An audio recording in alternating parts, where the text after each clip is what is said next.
नमस्कार, भारत लाइव पे आप सभी दर्शकों का बहुत बहुत स्वागत है। बिहार में विधानसभा के चुनाव में भी देरी है।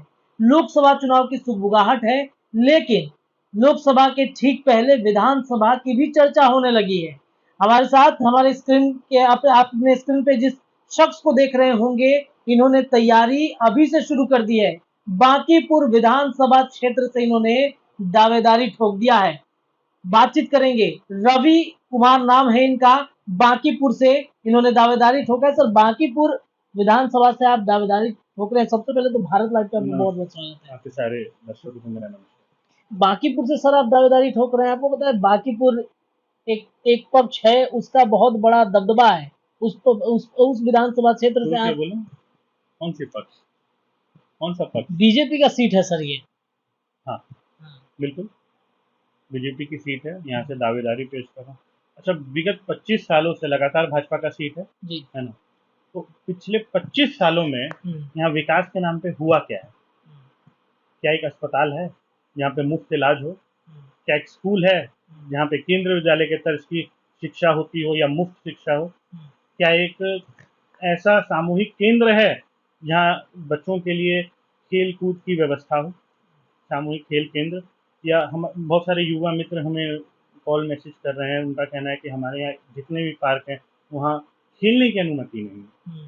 तो एक समाज में हम खेल को इतना अपने आगे वो करते, प्रोत्साहित करते, लेकिन अगर एक भी मैदान नहीं छोड़ेंगे तो बच्चे कहाँ खेलेंगे? वो तो पबजी भी खेलेंगे ना। पबजी खेल के जो बच्चों का दिमाग आज परेशान हो रहा है, खराब हो रहा है, मेडिकल आप सुन भी रहे हो कितने लोग मेंटली प्रॉब्लम आ रहा है उन लोगों में। क्यों आ रहा है? क्योंकि आपने कहीं मैदान ही नहीं छोड़ा है। अब जितने भी शिक्षित संस्थान है आप वहाँ जाइए, उनसे बात करिए, वो कहेंगे कि बच्चा जब खेलेगा नहीं बाहर ग्राउंड में, स्पोर्ट्स एक्टिविटी में इंडल्ज नहीं होगा तो उसका मानसिक विकास होगा ही नहीं, और वो उस हिसाब से तैयार ही नहीं हो पाएगा कि जीवन में दूसरे अपने चरण में वो कुछ काबिलियत से अपने झंडे गाड़ पाए। एक छोटा सा एक ये मुद्दा, आज एक भी ग्राउंड है कि हमारे बांकीपुर जहाँ बच्चे खेल सकते हैं? है नहीं। एक अस्पताल है जहाँ पे आपके या मेरे पिताजी माताजी का कोई तबीयत खराब हो जाए तो वो जाके अपना मुफ्त इलाज करा लें? है? 25 सालों में 100 करोड़ से ऊपर का विधायकी फंड सिर्फ आया है।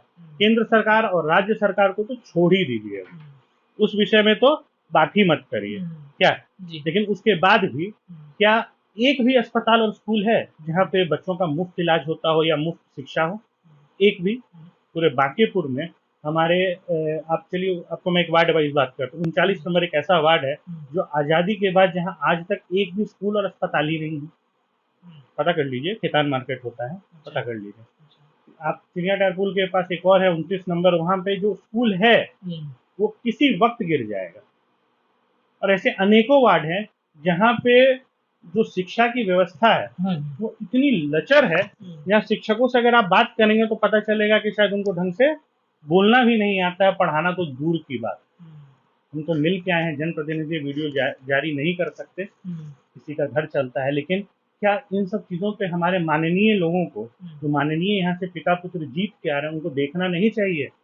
एक समाज का फाउंडेशन हमारा युवा करता है, बच्चे करते हैं। अगर उन बच्चों के लिए एक मैदान नहीं है, एक स्कूल नहीं है, बीमार पड़ने के पे उनकी कोई हेल्थ व्यवस्था का कुछ जायजा लेने वाला तो छोड़िए, आप वहाँ इलाज करने वाला कोई नहीं है, तो क्या समाज का निर्माण हम लोग कर रहे हैं? और कैसा समाज बनेगा? क्या जाति के नाम पे वर्गों को बांट के राजनीति करना ही हमारा अब धर्म बचा है? क्या धर्म के नाम पे बांटना ही अब हमारे लिए एकमात्र विकल्प बचा है? इनसे ऊपर उठिए और अपने ऊपर लालच लीजिए, और कुछ ना हो तो कम से कम अपने क्षेत्र में घूमिए और लोगों की शिक्षा, अभी भी 2 साल है, आप शिक्षा को और अस्पताल को ठीक कर दें तो रवि नारायण सिंह को चुनाव लड़ने की आवश्यकता ही ना पड़े। तो मतलब आप इन मुद्दों के साथ जा रहे हैं, अस्पताल, शिक्षा, ये मुद्दे बिहार से गायब हो जाते हैं तब जब जाति व्यवस्था सामने आ जाती है, जातिवाद हावी हो जाता है। देखिए सर, आप जातिवाद में के जहर को अपने अंदर जितना घोलेंगे उससे आप हिंदुत्व को कमजोर करेंगे। हिंदुत्व को जो दीमक जो अंदर से खोखला कर रहा है ना, वो जातिवाद है। पहले ये जो मैं बताता हूँ, वर्ण व्यवस्था जो है ना अंग्रेजों द्वारा लाई गई है। वर्ण व्यवस्था तो मुझे समझ ही नहीं आता, किस बात का कोई घमंड करे और किस बात का कोई खराब फील करे। अरे हम सब भाई हैं। गांधी जी ने नहीं कहा था कि हम सब एक हैं? आज देश एकता के कारण अपनी आज़ादी ले पाया अंग्रेजों से, आज फिर हमें ये, आप कह दें, मैं अगर शब्द का प्रयोग करूं, अगर चुन के करता हूं, तो हमें उद्योगपति जो बांट रहे हैं धर्म और जाति के नाम, इससे किसी एक पर्टिकुलर उद्योगपति का फायदा हो रहा है, इससे उद्योगपतियों का फायदा हो रहा है। हमारे देश में हमारे लोगों का क्या फायदा हो रहा है?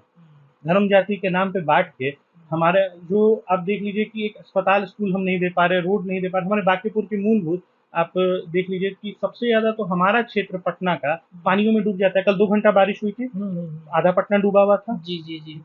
बताइए, हम 2 घंटे की बारिश नहीं देख पा रहे हैं। गलती से अगर 24 घंटे का बारिश हो जाए हमारे यहाँ, तो फिर उस कंकड़बाग 2019 वाला हाल हो, फिर पटना डूबे, कितने लोग अपने जीवन भर की जमा पूंजी फिर खो दें।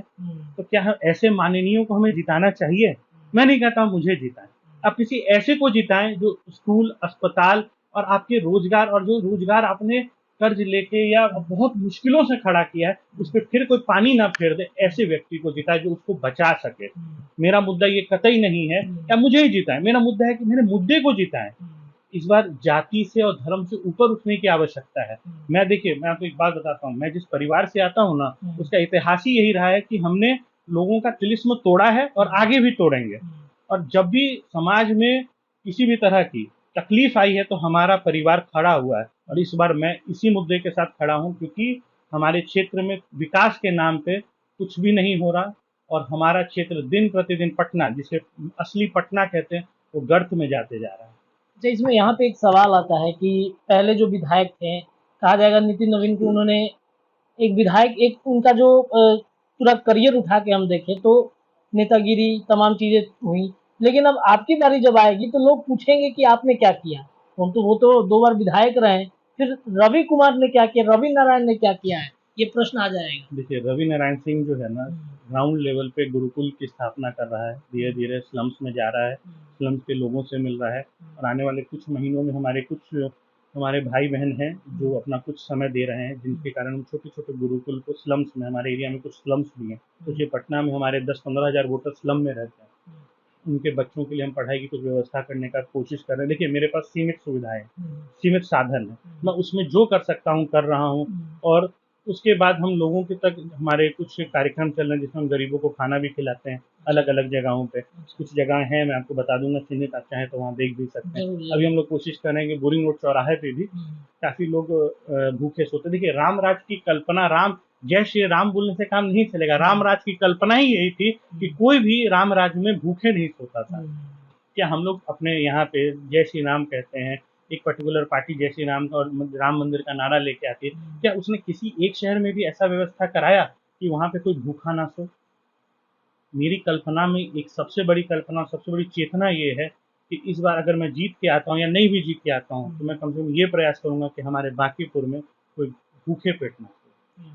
ये बहुत जरूरी है, क्योंकि आज आपको पता है 15% जनता हमारी रोडों पे और इधर उधर गरीब जो है, वो कुछ तो बोल भी नहीं पाते, भूखे सोते हैं, पानी पी पी के सोते हैं। ये हमारे क्षेत्र का हाल होता जा रहा है। क्योंकि पटना में जब ये हाल है, मेरे पास 500-400 रुपए की मदद मांगते हैं कि बेटा आलू खरीदना है, ये खरीदना है, वो ले। तो सोचिए कि क्या दिन देख रहा है हमारा समाज, और क्या दिन देख रहा है हमारा बांकीपुर। क्या देखिए, क्या हमारे माननीय अभी भी 2 साल है, अभी भी जाग जाएं, अभी भी जनता के लिए सोचें। हाथ जोड़ता हूं आपसे, सोचें। जनता का बहुत बुरा हाल है, आप 2 साल में अभी भी चीजों को ठीक कर सकते हैं। तो आपने तैयारी शुरू कर दी है? हमारा वार्ड वाइज, बूथ वाइज हम काम कर रहे हैं। हम जितने भी स्लम्स हैं हमारे बांकीपुर में, 10-15 हज़ार वोटर हैं हमारे, जो पूरी स्लम्स में रहते हैं, उनसे मिल रहे हैं, उनके दुख को देख रहे हैं, कुछ ऐसी चीजें भी देख रहे हैं जो बोल भी नहीं सकते कैमरे पे, क्या बताऊं। लेकिन अब हम ग्राउंड लेवल पे काम करते हैं सर, हम हवाबाजी नहीं करते, हम शोशाबाजी नहीं करते।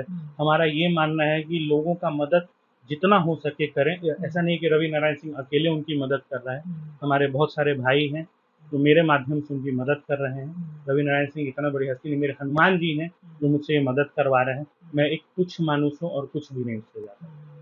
तैयारी ग्राउंड जीरो पर आप शुरू कर चुके हैं, वार्ड में घूम रहे हैं, लोगों का क्या लग रहा है कि लोग की मूड क्या है इस बार? सर, लोगों का मूड तो मैं नहीं पूछा, लेकिन मैं लोगों की समस्या जरूर पूछ रहा हूँ। जैसे अभी मैंने हाल में एक माता जी से मिला था एक वार्ड में, उनसे मैंने कहा कि माता जी आप वोट किसको देती हो? बोले बेटा 2,000 रुपये का लिफाफा आ जाता है, वोट दे देते हैं। तो मैंने कहा माता जी, वो 2000 से आपके घर में भी, उन्होंने बताया उनके पति एडमिट है हॉस्पिटल। मैं कहा इससे उनका इलाज हो गया? नहीं बेटा। मैं कहा आपके पोते पोती चले गए स्कूल? तो नहीं बेटा, सब तो नौकरी करते हैं, चाय की दुकान इधर उधर।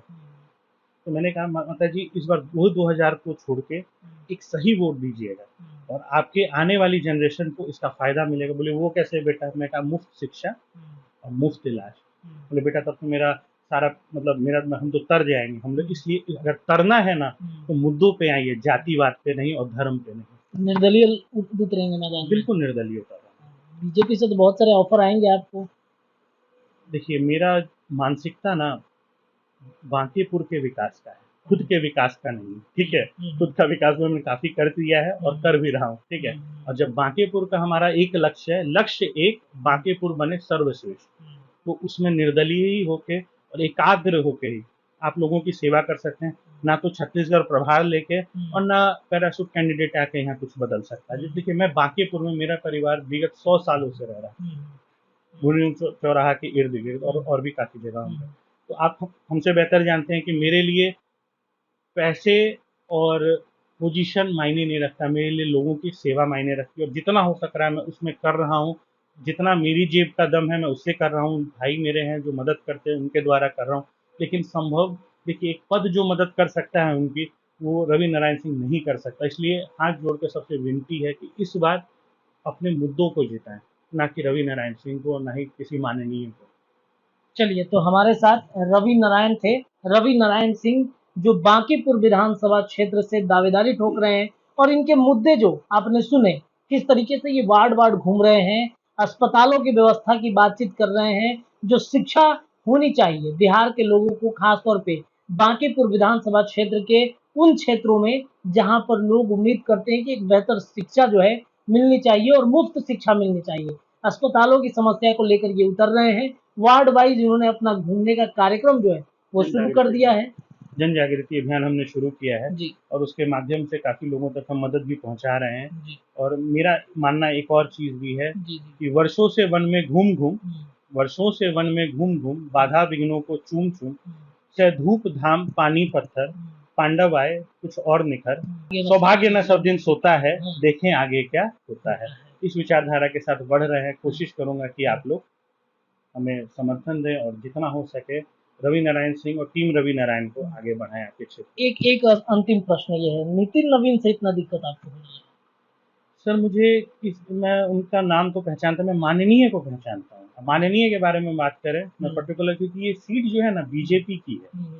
बीजेपी यहाँ से जिनको भी खड़ा कर दे वो मैदान में एक मजबूत टक्कर मुझे देंगे। अच्छा। मैं नहीं कहूँगा जीतेंगे, क्योंकि जीतेगा तो रवि नारायण सिंह ही, लेकिन मजबूत टक्कर देंगे। तो ये माननीय की सीट है, यहाँ पे नाम का कोई वैल्यू ही नहीं है। अगर दम है तो किसी भी एक क्षेत्र को बिहार में चुन लें, रवि नारायण सिंह वहाँ आपको आपसे ज्यादा वोट ला के दिखा देगा। इनका एक नाम चर्चा में आ गया है, बालक बालक इनको लोग कह रहे हैं बार बार। सर बालक को तो बालक ही कहेंगे, भरी सदन में बालक कैसे कह रहे हैं? इतना मतलब राजनीतिज्ञ है, बड़े राजनेता के बेटा है ये। नीतीश कुमार से बड़े राजनेता है क्या? उनके मित्र के बेटे हैं ना। तो उन्होंने ही तो बालक कहा, मैंने थोड़ी कहा, भरे सदन में कहा। और बालक को तो बालक ही कहेंगे ना। बालक किसे कहा जाता है, इस पे भी एक मिनट का चर्चा कर लेते हैं। बालक कहते हैं किसको? जिसे चीजों का ज्ञान ना हो, जिसकी बुद्धि थोड़ी कम हो, जो तो आप देखिए ना आपके क्षेत्र में कोई काम हो रहा है, आपके क्षेत्र में एक पर्टिकुलर जात से आप आते हैं, उस जात का आप नाम लेते हैं अपने चुनाव में, आप अपने वार्ड में मीटिंग्स करते हैं, अपने वार्ड पार्षद को तो आप बुलाते ही नहीं है अपने वार्ड की मीटिंग्स, ठीक है। और वहाँ पे आप मीटिंग करते हैं और पर्टिकुलर जात की मीटिंग करते हैं, आप अपनी जात की मीटिंग करते हैं और उसमें सिर्फ आप जातिवाद का जहर घोलते हैं, तो उससे क्या आप जीत जाएंगे? अब बांकीपुर की जनता जाग रही है और मैं जगा रहा हूँ। अब जातिवाद से नहीं, अब काम से काम होगा, ठीक है। और मैंने कभी किसी को अपने सारे इंटरव्यूज में भी एक बात कहा कि जातिवाद से आगे हटें, क्योंकि वो हमारा सबसे बड़ा जहर है, हमारे हिंदुत्व को खाने वाला दीमक वही है। तो इससे जागरूक होना जरूरी है। चलिए, तो रवि नारायण सिंह है जिन्होंने बांकीपुर विधानसभा से दावेदारी ठोक दी है, और टक्कर इनकी वर्तमान के जो विधायक हैं कहीं ना कहीं उनसे ज्यादा बढ़ती हुई दिख रही है। तमाम मुद्दों के साथ हम रवि जी से जुड़ेंगे, बातचीत करेंगे, क्योंकि अभी समय है, लेकिन तैयारियां इनकी अभी से शुरू हो चुकी है। तो जहां पे भी जाएंगे हम इनसे जुड़ेंगे। आपके भी कुछ प्रश्न होंगे, अगर आप बांकीपुर विधानसभा क्षेत्र से देख रहे हैं तो जरूर मैसेज करके पूछेगा, कमेंट डाल के पूछेगा। हम अगली बार जब जुड़ेंगे रवि नारायण सिंह जी से तो इनसे सवाल जरूर करेंगे। बहुत बहुत धन्यवाद, देखते रहिए भारत लाइव। अगर ये वीडियो पसंद आई और वह बिहार के राजनीति और बिहारियत से सरोकार रखेनी तो सब्सक्राइब बटन दबा के चैनल के सब्सक्राइब कर ली। ओजे एगो घंटी बा, ओकरा बटन दबा देला से कुल सटीक और मारक खबर रुआ मुफ्त में मिल जाई। अगर रुआ पत्रकारिता के हमनी के नया प्रयोग में सहयोग कर चाहतानी तो ज्वाइन बटन दबा दी। पेटीएम नंबर नोट कर ली 9386816700। धन्यवाद।